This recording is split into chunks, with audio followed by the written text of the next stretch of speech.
we will have seen new successes by our armed forces, by our soldiers, by our warriors at the line of contact. And what about Siversk? What is the current state of affairs? And why was it so difficult to take this settlement?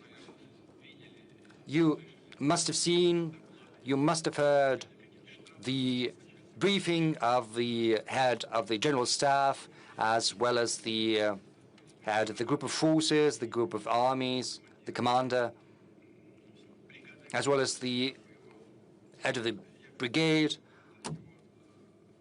that is engaged in hostilities there. I asked him, what's your current take on the situation in Seversk? Are you firmly in control? He said, Mr. President, we are moving even further west. 1.5, 2 kilometers. My brigade has already made that movement in the west, and this movement is continuing. You probably remember there was this briefing on Seversk, and we had a report of the assault group from the spot, from Seversk. If you remember, at the end, I asked them to change their position as soon as possible once the report was over.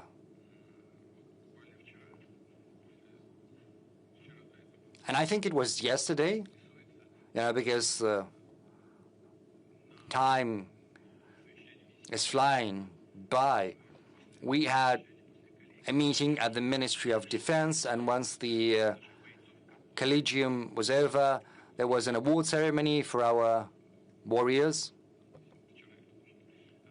Was it yesterday or the day before yesterday?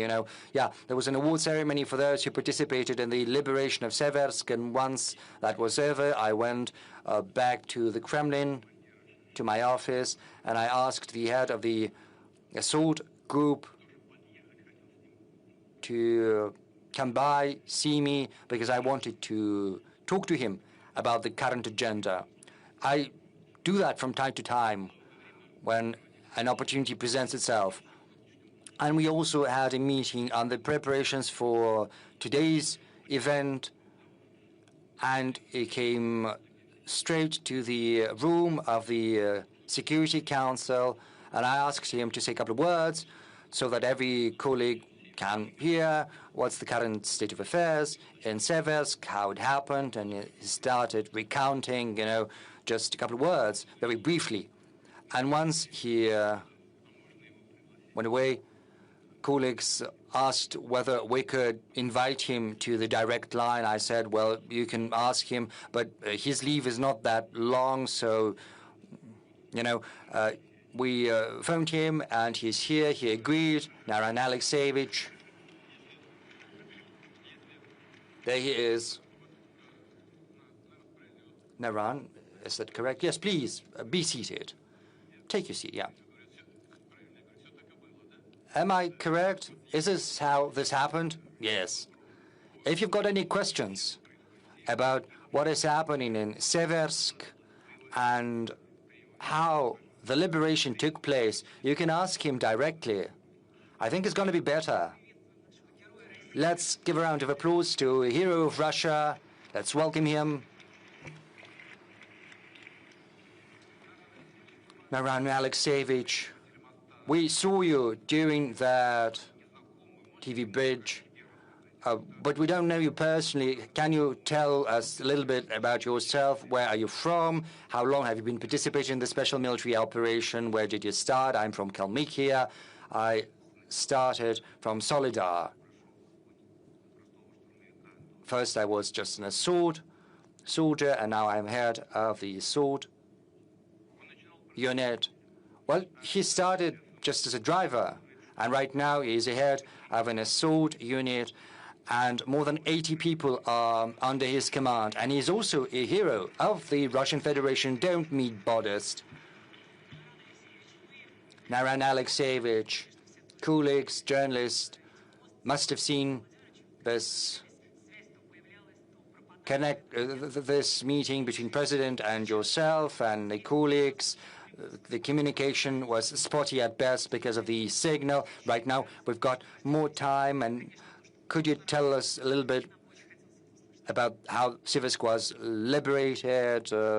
We would very much like to learn how it happened. Of course, share what you can share, what your soldiers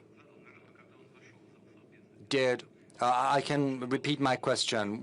I said when he came to the room of the Security Council, what was the most difficult? Well, the most difficult thing was to get to Seversk in secret because, you know, these were open fields. There were no natural shelters. That's why a decision had been made to move in small groups, clandestinely, and we managed to perform this task. We managed to accumulate forces right under the nose of the adversary, and once the accumulation happened, we waited for the command to start assault. There were many civilians that were staying in Seversk. What was the attitude of the armed forces of Ukraine to civilians? For quite some time, the civilians had been living, how shall I put it? Well, yes, they've been living in fear under the pressure of the adversary, and once we managed to liberate our zone, that was our responsibility. We started to talk to the civilians, and they told us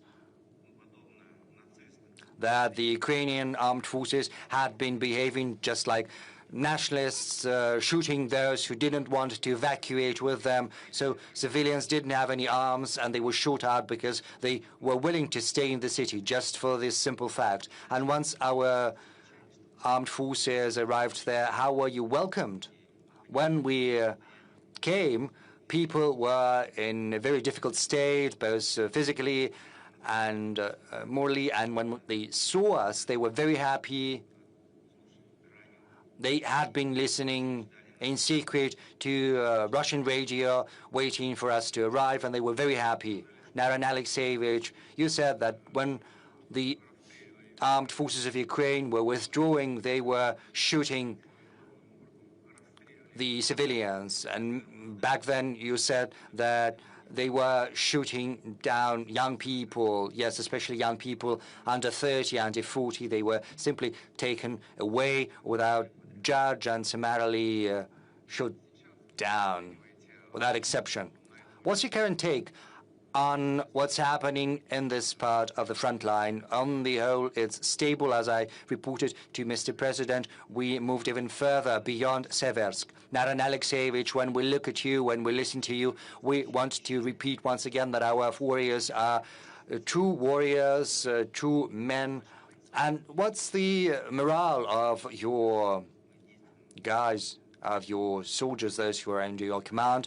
We are working conscientiously and steadily, pursuing the tasks set before us by the Commander-in-Chief, and the goals of the Special Military Operations will be accomplished. Naran Alexeyevich, how many people are there under your command?